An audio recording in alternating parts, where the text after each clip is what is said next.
These are among the last 23 victims of Kaduna train attack who regained freedom in October last year.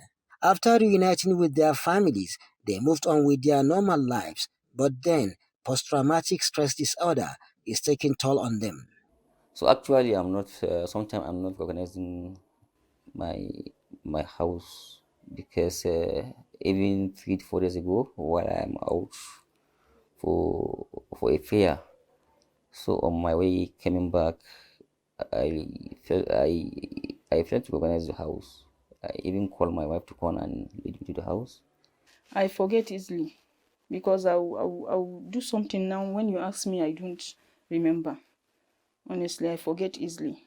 Though free from captivity and in company of family and friends, they live in isolation due to some psychological challenges. I'm battling with fright, honestly, because each time I hear any movement or something, I used to be afraid. I even used to dream of some of our lifestyles there. At times, I used to feel I'm not even at home. I can't sleep. Sometimes like 1 o'clock or 2 o'clock, I will just stand and shout. Sometimes I will just open door and run away from where I am sleeping. Dr. Joseph Sagale is a consultant psychiatrist and she highlights some of the health challenges traumatized people face. The main symptoms that they would have would be what we refer to as like flashback. So they keep reliving the experience as if it's just happening again. You understand? They just find that it's something they can't control. So they just find it re-happening. For some of them, they may have nightmares.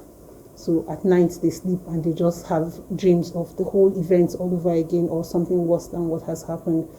They would have physical numbing, so they become uninvolved, both physically and emotionally. They just tune off from people around them. Meeting the needs of the family is difficult as most of them lost their jobs while in captivity.